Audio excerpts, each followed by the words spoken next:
COVID-19 cooking. I got some taters in the oven. They're cooking away, and I got some bacon. Didn't get my special bacon, but, I got what I got. So they tell you the cooking instructions, but really, you shouldn't put it in a pan or in the microwave. You should do this. But I gotta say, that's some really fatty bacon. Oh well. So we're gonna put it in the oven. I'm actually gonna move my taters to the lower rack. They've already been in there for about an hour. So they're pretty well cooked. And Frank here, put this in. We're gonna put this in at 200 and, well, we're gonna go 280. Boop. Oh, it's there. I'm gonna cook it for 20 minutes. And we'll come back and they'll be taste delicious. All right, bacon's done. Taters are out. At least I think the bacon's done. Oh no, it's still got some time. But I am gonna drain off some of that delicious fat. Just pouring off a little bit. And back into the oven for another 10 minutes. Oops, timer. There. Oh, there is a heavenly bacon smell. Oh yes. That is looking quite delicious. Quite delicious. We're gonna drain the fat. I mean, just look at it. Bathing in its own juices. Just look at it. Gorgeous. Draining the fat. Oh, down the sink. Can't do two things at once. All right, so now you're just gonna slice these beautiful taters. You want a sharp knife that slices through cleanly. Leaves a nice edge for you. So just go ahead and stack up your potatoes.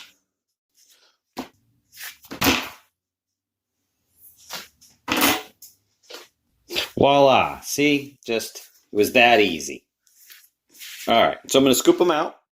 So I cooked them at 350 for about an hour. So they're cooked all the way through, but they're also still moist. They're not super dried out.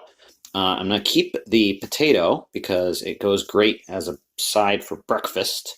And I wanna leave a decent amount. I like to leave a little bit of potato in my potato skins. They are called skins, but it's really about having the right thickness of the potato. I'm gonna have a little bit of shoulder in there to feel like you're actually eating something when you do this. All right, and then I'm just gonna do the rest of these. Dunzo. And then you're gonna need 3 ingredients for your sauce. Garlic and butter, not just any butter, Tates butter. Because when you eat butter that's from farm fresh from Maine, you're gonna end up looking like Kate. What a cutie. All right. You just want to smash the garlic slobs a little bit. Make it easier to peel off those husks. They always make it look so easy on television. I never can get it right the first time. It always takes me a little bit of time to get this stuff squirreled off.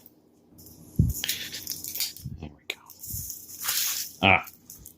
And then I'm just going to slice it up, a little bit of bitty nodules. Make it delicious. Cut the butts off. The chefs never seem to cut the butts off, but I like to cut the butts off. No one likes to eat butt. And just slice it up. There we are. It's a lot easier if you got one of those squishers, but I don't have one. Then you want to start melting your butter, but don't get too crazy with it. You don't want it separating out. Go ahead and slide in your squashes, your aromatics, if you will. Just slowly melting over a medium heat.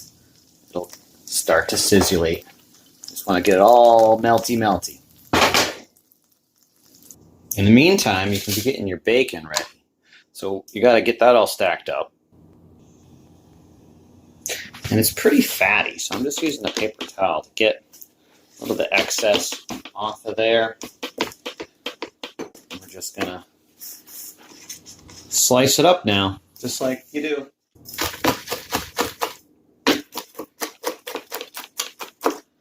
Chopped finely. Potatoes. And you just want to get your sauce. After it's been melted a little bit, just baste your taters.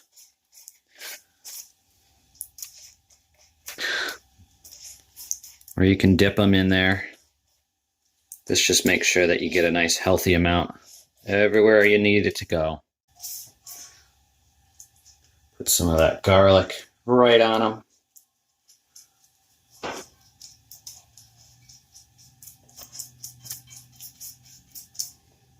Oh yeah.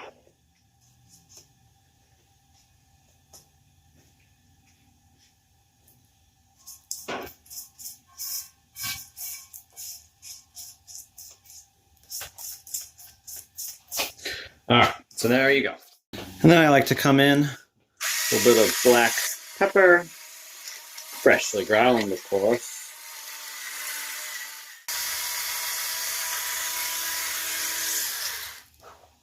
And then the most important ingredient, the salt. So this salt is actually very interesting because it's got a trapezoidal structure to it.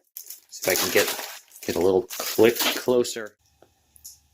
You can kind of see this is sea salt. It's just a very coarse grain salt. And I'm going to go ahead and just crumble it up because crushing it brings it to a smaller size.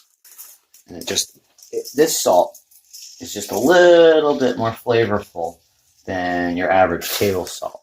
It's just amazing how something so simple as salt, you'd think was just like, oh, it's just salt. It's in different shapes. It doesn't make a difference.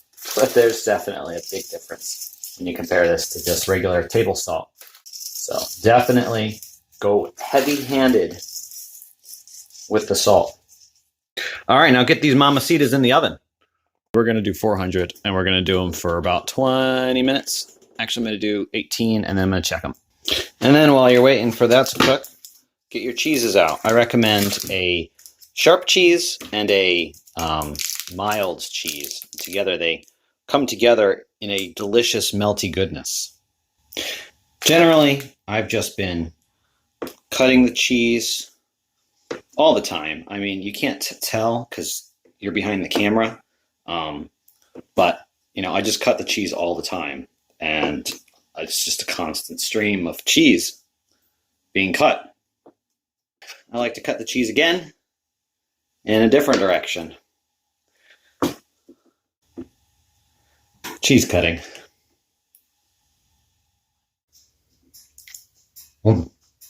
Very good. Do the same with the sharp cheese. Choppy chop chop. Don't forget to sample your delicious cheeses. After all, you have to know what they taste like.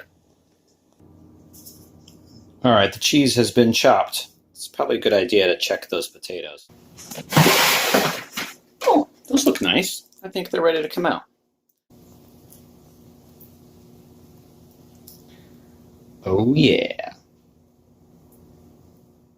And then you just want to flip them over and start yourself a cheese factory line.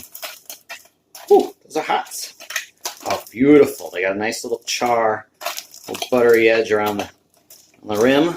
Love to see that. Very hotsy-totsy. Watch your finger tinsies. Ooh, ooh.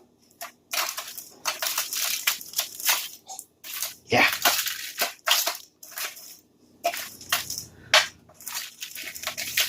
That's what we like to see. Nice steamy tates. All right. So now I'm going to fill all of these boats. I'm going to overload the boats. We start with the bacon. Nice, generous helping in each boat. Next, I'm going to go with the Colby Jack first, which is the more squishier cheese, I guess. It's the wetter cheese. I'm going to try and put that in there. I should have used 2 bowls. I always do this to myself. Just going to put a little bit of that in first because I want to layer the cheeses on top of each other. Stuff. So here's the slightly drier, sharp cheddar coming on. Middle layer. Nice healthy, good amount of this cheddar in there. Not being stingy with it at all.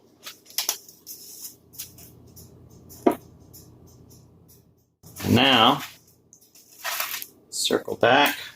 I'm going to mix this together. So it's an actual mix. We're just going to fill them all up. Stack them up tall. Every cheese is sacred. Every cheese. But they're done now. And they're going to go into the oven at 410 degrees until they look good. And into the oven. I'm going to bump the heat up just a little bit so that I get a nice little char on them. I'm not going to let them be in there for too long. Just a little bit. All right, now it's time for just a change in plans. I forgot. This is a gas oven. Broiler's downstairs. Downstairs. Oh, yeah. Okay. And then you watch very closely because it'll take just a minute.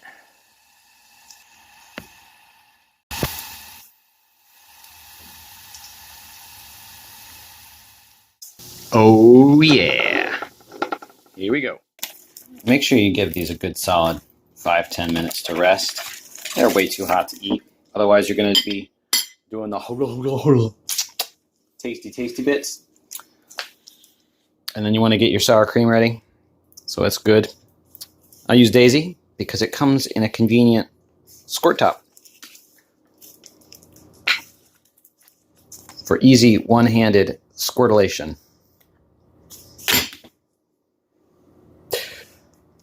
Oh yeah.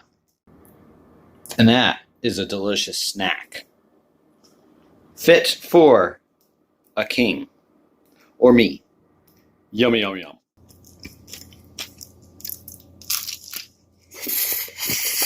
Ooh.